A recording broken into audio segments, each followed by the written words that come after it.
that was with some very powerful people in my space, the space that I work professionally. Mm-hmm. And I was excited to be invited, felt like I was invited to the in club.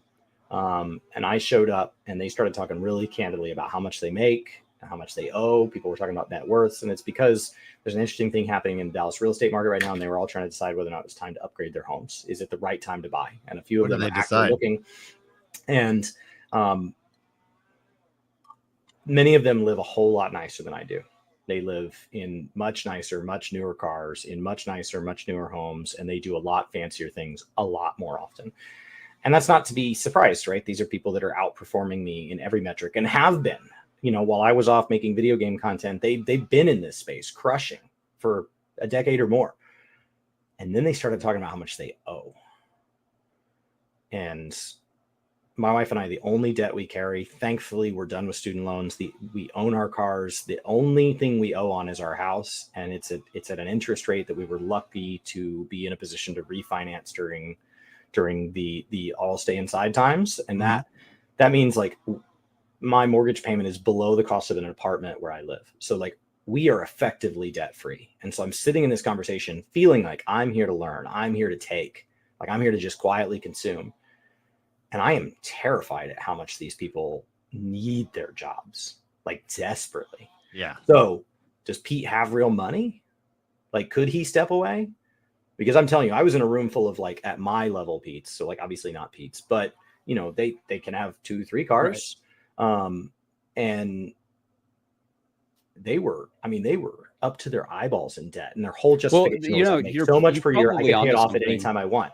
Then why don't you? Oh my God. Like I was sitting there trying not to betray I was like, I hope I have a poker face, because I was sick to my stomach with the amount of debt that these people were throwing around frivolously. This was not medical debt. This was not, you know, my spouse lost their job. This was not, I have a family member down on their luck. This was actively choosing debt by literally just reaching beyond their means, and their means are incredible. Yeah, like I grew up poor and homeless for a time. So I'm always like, anytime I hear like, oh, you know, hundreds of thousands of dollars in debt, I'm just like, I couldn't do it. It made me sick. It actually, like when you get and you have that perspective that you have now, it's so much easier to sleep. There's like, because there's just so much that's not hanging on you.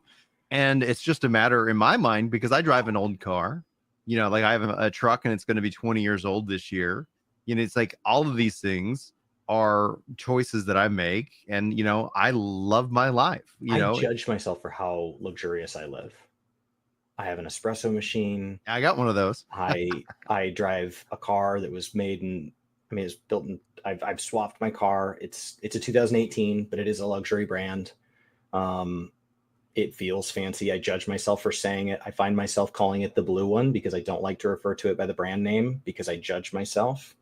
Like I live very comfortably, but it's all well within my means. And so like when I see people like Pete Parsons, I see him throwing out $2 million in a year. You're right. It could just be sheer wealth. He could have made $100 million and this is his hobby. Yeah. In which case, knock yourself out. If you're spending less than 5% of your income on your hobby, anybody that judges you is an idiot. Like, just ignore them. Right. So if he's made $100 million, absolutely. But if he's making $2 million a year, and then he's spending $2 million on cars and $2 million on houses and $2 million on vacations and $2 million on exotic bottles of liquor and wine that are from the 1700s or whatever that he's pouring on himself in the shower, and he's an idiot. Right. And so exactly. and more importantly, for the conversation of the future of Bungie, I don't actually give a crap about what he does with his money. I didn't give a crap what these people do. I was there to learn from them professionally, and I did. But from a future standpoint, I know these people will never leave the industry because they don't have the money to. And I know that, like, I would know, okay, well then Pete can't get out.